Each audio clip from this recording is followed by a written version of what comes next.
श्री स्वामी समर्थ. स्वामी महाराज तुमच्या सर्व चांगल्या इच्छा पूर्ण करो ही स्वामींच्या चरणी प्रार्थना करते आणि आजच्या या नवीन व्हिडिओला सुरुवात करते.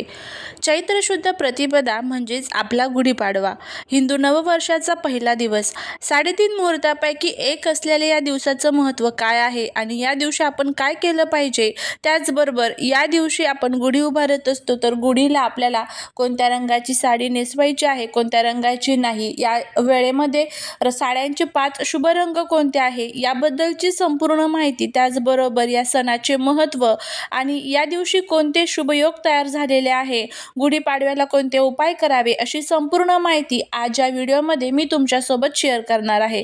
त्यामुळे व्हिडिओ हा स्किप न करता शेवटपर्यंत नक्की पहा. जर तुम्ही या चॅनलवरती नवीन असाल तर चॅनलला सबस्क्राईब करा आणि अशीच माहितीपूर्ण नवनवीन व्हिडिओ पाहण्यासाठी बेल आयकॉनलाही प्रेस करा, म्हणजे जेव्हा कधी मी नवीन व्हिडिओ अपलोड करेल त्याचं नोटिफिकेशन सर्वात अगोदर तुम्हाला भेटेल आणि तुम्ही एक पण व्हिडिओ मिस करणार नाही. त्याचबरोबर कमेंटमध्ये जय माता लक्ष्मी लिहायला अजिबात विसरू नका, जेणेकरून माता लक्ष्मीची तुमच्या कुटुंबावर, मुलांवर अगदी भरभरून अशी कृपा होईल. गुढीपाडवा हा केवळ सण नाही तर तो विजयाचे आणि समृद्धीचे प्रतीक आहे. याच दिवशी प्रभू श्रीराम वनवास संपून अयोध्येत परतले होते. या दिवसापासून वसंत ऋतूची सुरुवात होते, झाडांना नवीन पालवी फुटते. असं मानलं जातं की ब्रह्मदेवाने याच दिवशी सृष्टीची निर्मिती केली. असे अनेक महत्त्व हे आपल्या धर्मग्रंथांमध्ये आपल्याला गुढीपाडव्याच्या संदर्भात बघायला मिळत असतात. या दिवशी नेमकं काय करावं याबद्दलची आपण माहिती जाणून घेणार आहोत. घरासमोर उंच काठीला रेशमी वस्त्र, कडुलिंबाची डहाळी, गाठी आणि तांब्या लावून गुढी उभारावी. या दिवशी कडुलिंबाचं सेवन केलं जातं. सकाळी रिकाम्या पोटी कडुलिंबाची पाने, जिरे, हिंग आणि गूळ यांचं मिश्रण खावे, हे आरोग्यासाठी उत्तम असतं. दारासमोर सुंदर रांगोळी काढून आंब्याच्या पानांचे तोरण लावावे. वर्षाचा पहिला दिवस असल्याने नवीन कामाची सुरुवात किंवा संकल्प करण्यासाठी हा उत्तम मुहूर्त मानला जातो. त्यामुळे या गोष्टी आपल्याला पाळायच्या असतात. त्यानंतर या दिवशी काय करू नये, काही गोष्टी पाळणंही तितकंच महत्त्वाचं असतं. वर्षाच्या पहिल्या दिवशी कोणालाही वाईट बोलू नका किंवा रागवू नका. सूर्योदयापूर्वी उठून स्नान करणे शुभ मानले जाते, त्यामुळे आळस करू नका. शक्यतो सात्विक आहार घ्यावा आणि घरात वादाचे वातावरण टाळावे. 2026 मध्ये गुढीपाडवा हा 19 मार्च वार गुरुवार या दिवशी साजरा केला जाणार आहे. तुम्हाला पडलेला सर्वात महत्त्वाचा प्रश्न म्हणजे तिथी. तर 18 मार्च 2026 सकाळी 8:25 अमावस्येला सुरुवात होणार आहे बुधवारी, आणि 19 मार्च 2026 गुरुवारी सकाळी 6:55 पर्यंत अमावस्या असेल आणि त्यानंतर प्रतिपदा म्हणजेच पाडवा सुरू होणार आहे. गुढीपाडवा 19 मार्च रोजी साजरा करायचा आहे. आपल्या हिंदू धर्मात उदया तिथी म्हणजे सूर्योदयाची वेळी जी तिथी असते तिला महत्त्व दिले जाते.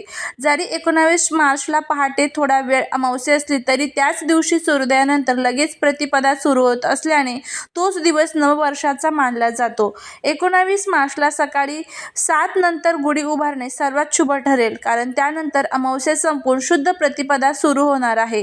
अमावस्या संपून नवीन वर्षाची सुरुवात होत असल्याने घाबरण्याचे काहीही कारण नाही. उलट हा संधिकाळ मानला जातो. तरीही शास्त्रानुसार काही गोष्टींचे पालन करणे खूप हिताचे ठरते.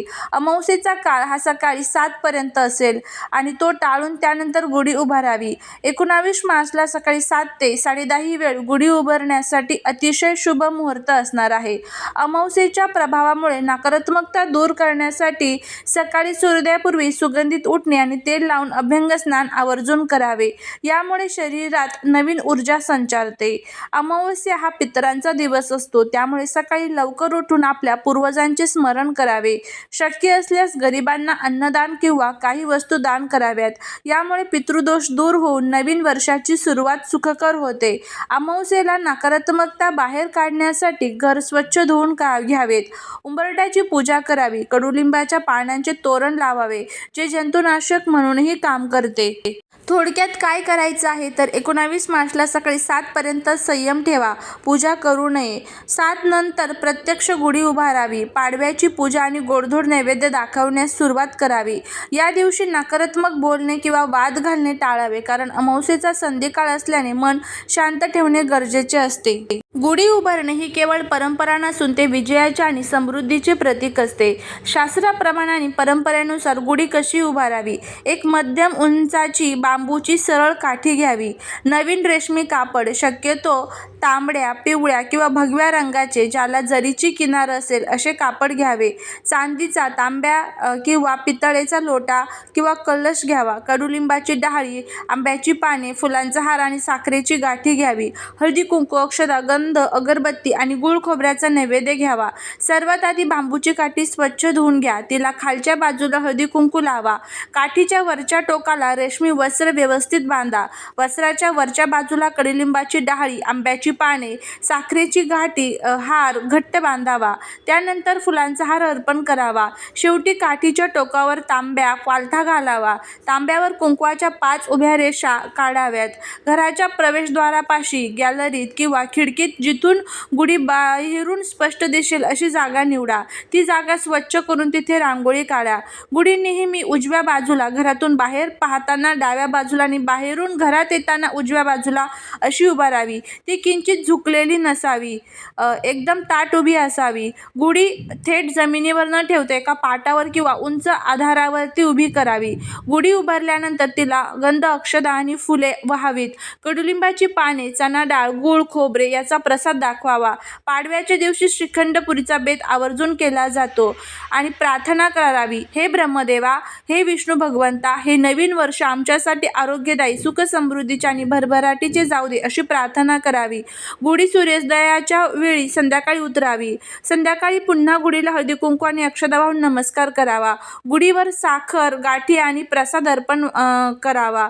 कडुलिंबाची पाने प्रसाद म्हणून खावीत, कारण ती आरोग्यासाठी हितकारक असतात. अशा पद्धतीने आपल्याला हे सर्व नियम गुढीपाडव्याच्या दिवशी पाळायचे आहेत. आता गुढीपाडवा हा जरी आनंदाचा आणि मांगल्याचा सण आहे, त्यामुळे या दिवशी रंगांना विशेष महत्त्व असते. शास्त्राप्रमाणे आणि परंपरेप्रमाणे कोणते शुभ रंग मानले जातात याची माहिती आपण घेऊया. या दिवशी नवीन वर्षाची सुरुवात असल्याने तेजस्वी आणि प्रसन्न रंग निवडावेत. या दिवशी सर्वात पहिलं पिवळा रंग. हा रंग गणपती बाप्पा आणि विष्णू भगवंतांचा प्रिय रंग आहे. पिवळा रंग हा ज्ञान, सुख आणि समृद्धीचे प्रतीक मानले जातो. पाडव्याच्या दिवशी पिवळी साडी नेसणे अत्यंत शुभ असते. दुसरा आहे ते म्हणजे तांबडा किंवा लाल रंग. लाल रंग हा शक्ती आणि सौभाग्याचे प्रतीक आहे. सण समारंभांसाठी हा सर्वात लोकप्रिय आणि पारंपरिक सण आहे. तिसरा आहे केशरी आणि भगवा. हा रंग उत्साह आणि मांगल्याचे प्रतीक आहे. सूर्योदयाच्या रंगाशी सामर्थ्य असल्याने नववर्षाच्या स्वागतासाठी हा रंग सर्वोत्तम ठरतो. त्यानंतर पुढचा आहे हिरवा रंग. चैत्र महिन्यात निसर्गाला नवी पालवी फुटते, त्यामुळे हिरवा रंग निसर्गाशी नाते जोडणारा आणि समृद्धीचे मानला जातो. त्यानंतर पुढचा आहे 5वा रंग, तो म्हणजे गुलाबी. हा रंग प्रेम आणि प्रसन्नतेचे प्रतीक आहे. पाडव्याच्या सकाळी गुलाबी रंगाची साडी नेसल्याने मनाला उभारी मिळते. आता गुढीला कोणत्या रंगाचे वस्त्र नेसवावेत? गुढी हे ब्रह्मध्वज आणि विजयाचे प्रतीक असते, त्यामुळे गुढीला नेसवले जाणारे वस्त्र गडद आणि तेजस्वी असावे.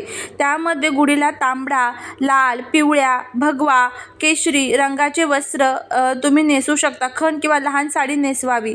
शक्य असल्यास वस्त्राला सोनेरी किंवा जरीची किनार असावी, कारण ते ऐश्वर्याचे प्रतीक मानले जाते.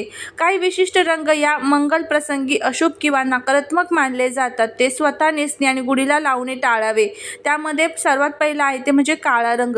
गुढीपाडव्याला काळा रंग कधीही वापरू नये. हा रंग दुःखाचे आणि अशुभतेचे प्रतीक मानले जाते, त्यामुळे साडी आणि गुढीचे वस्त्र काळे नसावे. पुढचा आहे ते म्हणजे गडद निळा आणि जांभळा रंग. सणासुदीला शक्यतो हे रंग टाळले जातात, कारण ते खूप शांत आणि काहीशी जड वाटतात, त्यामुळे ते रंग चुकूनही घालू नये. पुढचा आहे पांढरा रंग. पांढरा रंग हा शांततेचा असला तरी सुवासिनी किंवा सणाच्या दिवशी पूर्ण पांढरी साडी नेसणे टाळावे, जोपर्यंत त्याला मोठी रंगीत किनार नसेल तोपर्यंत. तुम्ही स्वतः साडी नेसताना ती काठपदराची किंवा खण साडी नेसली तर सणाची शोभा अधिक वाढते.